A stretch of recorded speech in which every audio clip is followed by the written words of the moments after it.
Welcome to programme views makers. मैं हूं आपके साथ शाइस्ता यूसुफ। खबर यह है कि तहरीक इंसाफ के सेनेटर आजम स्वाति को एफआईए ने गिरफ्तार कर लिया।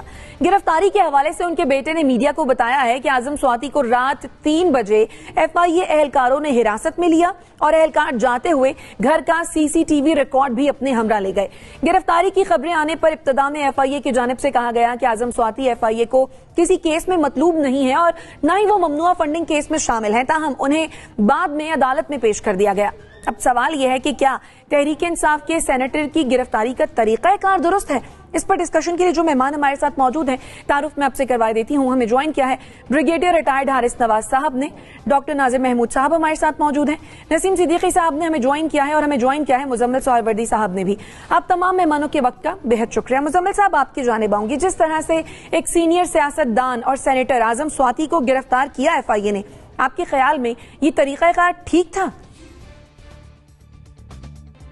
मेरे ख्याल में ठीक था। जो उन्होंने किया वो इससे भी सख्त तरीक़ाकार उन्होंने पेश कर दिया, गिरफ्तार करके अदालत में। इसमें कोई उन्हें शुमाली इलाका जात की सैर पे ले गए हैं, वो कोई मिसिंग पर्सन हो गए हैं जो हम तरीक़ाकार की बात कर रहे हैं। उन पर एक एफआईआर दर्ज की और उन्हें गिरफ्तार कर लिया। उससे तो ज़्यादा अच्छे तरीके से गिरफ्तार किया है जिस तरीके से मोहसिन बेग साहब को गिरफ्तार कराया था इमरान खान ने अपने दौरे हुकूमत में, एक टीवी पर एक किताब का रेफरेंस देने पर उनके एक वजीर के बारे में। लेकिन मुजम्मिल साहब, रात के 3 बजे सुबह का इंतजार भी किया जा सकता था। ऑफिस पाकिस्तान के कानून में कहाँ लिखा है रात 3 बजे गिरफ्तारी नहीं हो सकती? और ये रोज लोग रात को 3 बजे पंजाब में, सिंध में, केपी में गिरफ्तार होते हैं। यहाँ तो इमरान खान साहब अपने दौरे हुकूमत में कानून बना देते हैं कि सूरज गुरूब होने के बाद गिरफ्तारी नहीं होगी, सिर्फ सूरज की रोशनी में होगी। जब कानून मौजूद है तो इसमें रुकावट क्या है? दूसरी बात मैं ये करना चाहता हूँ कि लाइसेंस टू किल जाना आपके ख्याल में क्या ये भी दुरुस्त है और ये भी ठीक है? ये मैं इन चीज़ों को इसलिए नहीं मानता क्योंकि पीटीआई ने अब एक वतीरा बना लिया है कि टॉर्चर हुआ है, ये ले गए हैं, वो ले गए हैं। पहले शहबाज गिल पे भी किया। जब उनके पास अपने जुर्म का दिफा नहीं होता तो वो इस किस्म के हथकंडों से दिफा ढूंढते हैं। दिफा नहीं कर सकते उस ट्वीट का जो आजम स्वाति साहब ने किया है। तो जिस तरह शहबाज गिल की गुफ्तगू का दिफा नहीं था तो टॉर्चर तो फिर पिम्स के मेडिकल में नहीं आया है। उन्होंने कहा कोई टॉर्चर नहीं हुआ है। जो आजम स्वाति साहब ने अपने हमसायों को टॉर्चर किया था जब उनकी गाय ने उनका फलदार दरख्त खा लिया था, वो टॉर्चर था। वो तस्वीरें देख लें उनकी, जिस तरह पट्टियां हुई थी, जिस तरह मारा गया था। लेकिन मैं ये कहना चाहता हूं कि इस मुल्क में इल्ज़ाम तराशी, गालम गलोच और बद तहजीबी का फ्री लाइसेंस टू किल नहीं दिया जा सकता। आप कौमी सलामती के इदारों, किसी सियासतदान, किसी सहाफ़ी जिसको चाहे गाली निकाल दें और उसके बाद ये दिफा पेश करें कि ये आप जो है कानून की गिरफ्त से इज्जत नहीं करा सकते। भाई, जुर्म को रोकने के लिए कानून ही बनाया जाता है। ये ट्वीट आप इस तरह के लंदन में करें ना, वहाँ के आर्मी चीफ के बारे में, आपको पता लग जाएगा। आप अमेरिका में करें, आप तो पीटीआई अमेरिका के खिलाफ अमेरिका में मुजाहरा नहीं कर सकते। देखें, हम मैं ये कह रहा हूँ कि जो जुर्म हुआ है, जो उन्होंने ट्वीट किया है, हुई जिस तरह से सीसीटीवी का रिकॉर्ड, मैं ये कह रहा हूँ जो उन्होंने ट्वीट किया है क्या वो ठीक है? रही तो ज्यादा बेहतर है। क्या जो ट्वीट किया है वो ठीक था?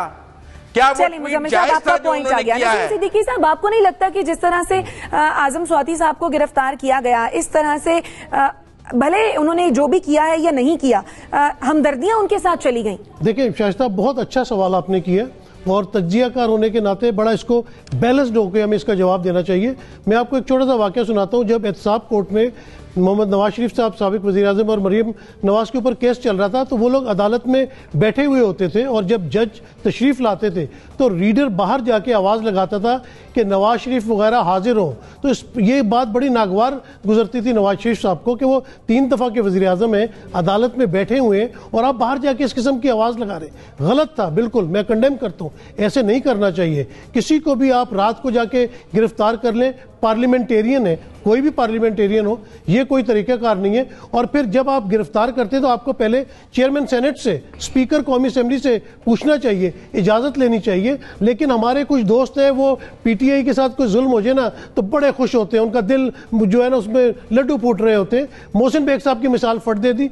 मोहसिन बेग साहब ने गिरफ्तार करने वालों के ऊपर हमला किया था सुबह 6-7 बजे के करीब FIA उनके घर गई थी, बाकायदा तौर पे वारंट लेके गई थी गिरफ्तार करने, तो वो भी गलत तरीका था। लेकिन इस तरह बीच में मिक्सअप कर देना, किसी वाक्य को किसी वाक्य के साथ मिला देना और लुडियां डालनी, बिल्कुल शाइस्ता आपका सवाल बिल्कुल ठीक है। राना सनाउल्लाह को गिरफ्तार किया, अगर गलत था तो गलत किया, नहीं करना चाहिए था। जिस तरह फरियाल तालपुर को गिरफ्तार किया गया, उनको हॉस्पिटल नहीं जाने दिया गया, गलत था। ये रविश गलत जो है ये हमें कहनी चाहिए कि किसी भी पार्टी की अक्रॉस द बोर्ड ये चीज़ पाकिस्तान में नहीं होनी चाहिए। हम खुश होना शुरू होते हैं कि जी उनको पकड़ लिया, जी वो कौन से हीरो बना दिया, ये सबके लिए गलत है। हमारा तो ये जिम्मेदारी है यहाँ पे बैठ के हमने जो है एनालिसिस करने और सही बात को सही और गलत को गलत करना है। तो ये रविश ख़त्म होनी चाहिए। ये बिल्कुल टारगेटेड जो है वो इंसाफ फिर इस दफ़ा शुरू हो गया। जिस तरह कभी तो आप जमानत देते वक्त शहबाज शरीफ को जज के बयान होता है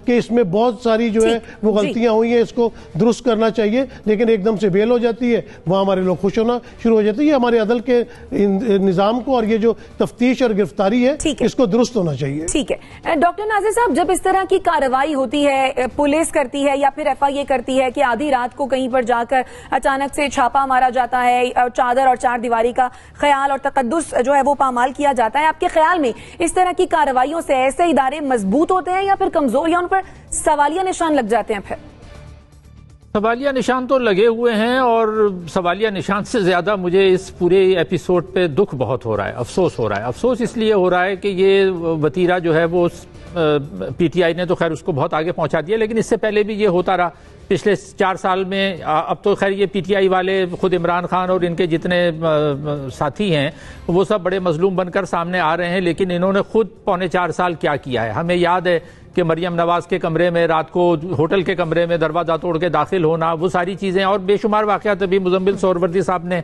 बयान किए हैं। मैं मुज़म्मिल साहब से बड़ी हद तक मुत्तफ़िक़ हूँ जो सारी बातें उन्होंने की हैं, कि ये जो कुछ होता रहा है ये इन पर आ रहा है, जिसको कमेपेंस कहते हैं ना इंग्लिश में, कि आप जो 4 साल करते रहे, आपने जिस तरह की हरकतें की, एक तो बदज़बानी और गलत बयानी और झूठ का जो तूफान PTI ने उठाया हुआ है, इमरान खान साहब ने तो 25 साल से उठाया हुआ है।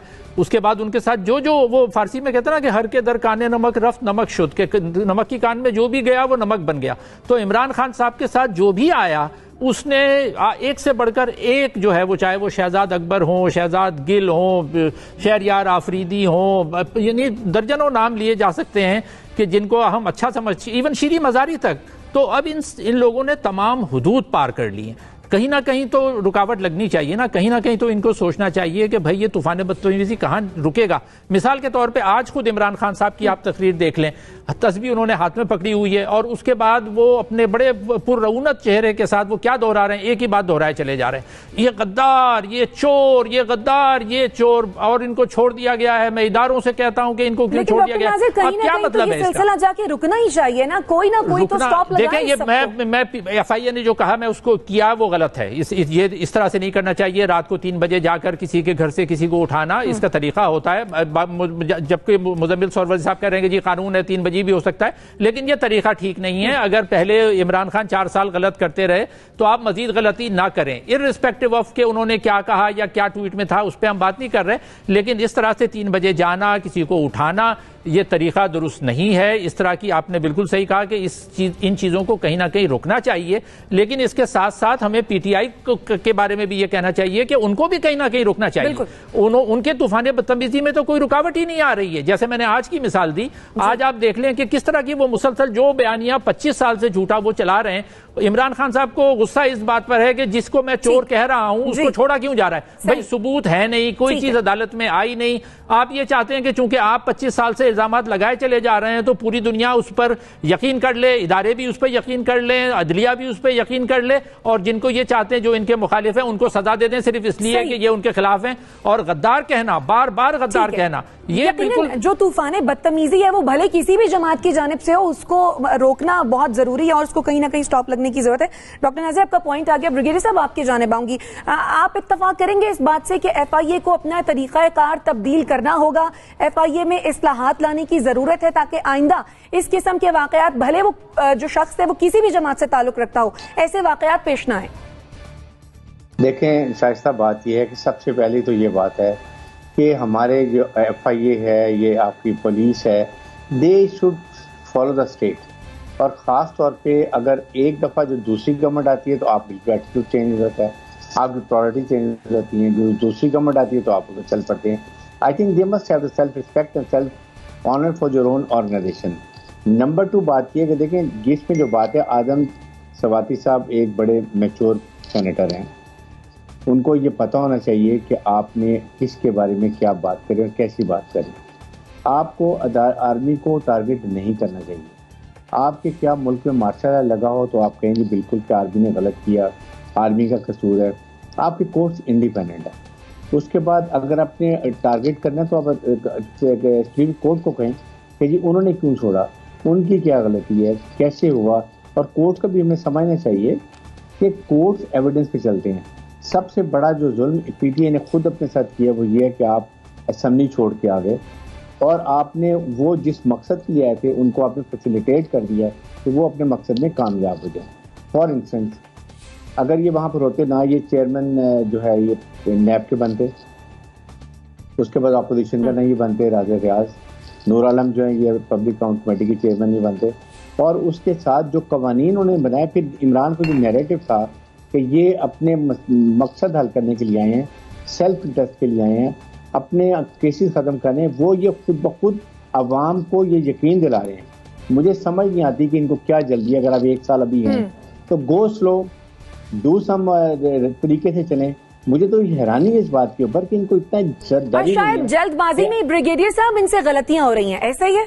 एब्सोल्युटली। देखें, इसलिए हो रही हैं कि ये अवाम को डिलीवर नहीं कर सके। ये किस लिए आए थे? क्या अवाम के डॉलर्स को कम किया, पेट्रोल की कीमत कम कर दी, बिजली की कीमत कम की, गैस की कीमत कम की, अब इन्फ्लेशन महंगाई को कम कर दिया। That is the reason they were trying to divert the attention of people of Pakistan. ये आपने आके साबित कर दिया कि आप सिर्फ इसलिए आए थे। आप रोजाना एक केस, अभी ये जो एफआई का केस है, यही एफआई 6 महीने पहले फर्द जुर्म आयद करके सब एविडेंस के साथ जा रहे थे और यही एफआई कहती है हमारे पास तो कोई प्रॉब्लम ही नहीं है, कुछ नहीं है। तो ये हमारे जो सिस्टम है ना, वी नीड टू रिवाइज। ये बहुत मुल्क के लिए नुकसानदेह है और हमें अननेसेसरी किसी को सपोर्ट नहीं करना। जो राइट बात है, we must talk as analyst, that's very important. सही सही, यानी बेजा किसी को सपोर्ट करना जो है वो जरूरी नहीं है और करना भी नहीं चाहिए। आपका पॉइंट आगे नाज़िर। ये सवाल जब हमने सोशल सार्फिन के सामने रखा कि क्या तहरीक इंसाफ के रहनुमा की गिरफ्तारी का तरीकाकार जो है वो दुरुस्त है, तो 33% लोगों का ख्याल ये था कि जी हाँ ये तरीका ठीक है, लेकिन 67% लोग ऐसे हैं जिनका मानना यह था कि ये तरीका ठीक नहीं है, इस तरीके से गिरफ्तारी नहीं होनी चाहिए थी। ब्रेक लेते हैं और वापस आते हैं। Stay with us.